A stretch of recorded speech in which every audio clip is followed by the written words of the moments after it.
Hello, അങ്ങനെ കാത്തിരിപ്പിനൊടുവിൽ പൊന്മാൻ എന്ന ചിത്രത്തിൻ്റെ ആദ്യ ഷോ ഇപ്പോൾ കേരളത്തിലെ വിവിധ തിയേറ്ററുകളിൽ അവസാനിച്ച് ചിത്രത്തിൻ്റെ ആദ്യ പ്രതികരണമൊക്കെ വന്നുകൊണ്ടിരിക്കുകയാണ്. ആ ഒരു അപ്ഡേഷനാണ് ഇന്നൊരു വീഡിയോ ഭാഗത്ത്.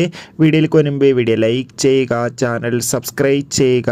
ഈ വരുന്ന ജനുവരി മാസം ഇനി അങ്ങോട്ട് ധാരാളം ചിത്രങ്ങൾ OTT റിലീസ് ചെയ്യും. നമ്മുടെ ചാനൽ ഭാഗം പരിശോധിച്ചാൽ നിങ്ങൾക്ക് ആ വീഡിയോയ്ക്ക് കാണാൻ വേണ്ടി സാധിക്കുന്നതായിരിക്കും.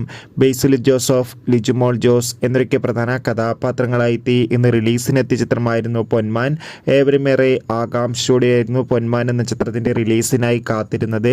ഫൈനലി ചിത്രത്തിൻ്റെ ആദ്യ ഷോ ഇപ്പോൾ കേരളത്തിലെ വിവിധ തിയേറ്ററുകളിൽ അവസാനിക്കുമ്പോൾ ചിത്രത്തിന് മികച്ചൊരു പോസിറ്റീവ് റെസ്പോൺസ് തന്നെയാണ് പുറത്തുകൊണ്ടിരിക്കുന്നത്. ചിത്രം കാണുന്ന സിനിമാ പ്രേമികളെല്ലാവരും ഒന്നടങ്കം പറയുകയാണ് പൊന്മാൻ എന്ന ചിത്രം ഒരു ഗംഭീര ത്രില്ലർ ചിത്രമാണെന്നും ചിത്രത്തിൽ ബേസിൽ ജോസഫിൻ്റെ മികച്ച അഭിനയം, മികച്ച ആക്ഷൻ രംഗങ്ങളൊക്കെ കാണാൻ വേണ്ടി സാധിക്കുന്നുണ്ടെന്നും അടുത്തൊരു വീഡിയോയിൽ കാണും വരെ ബൈ.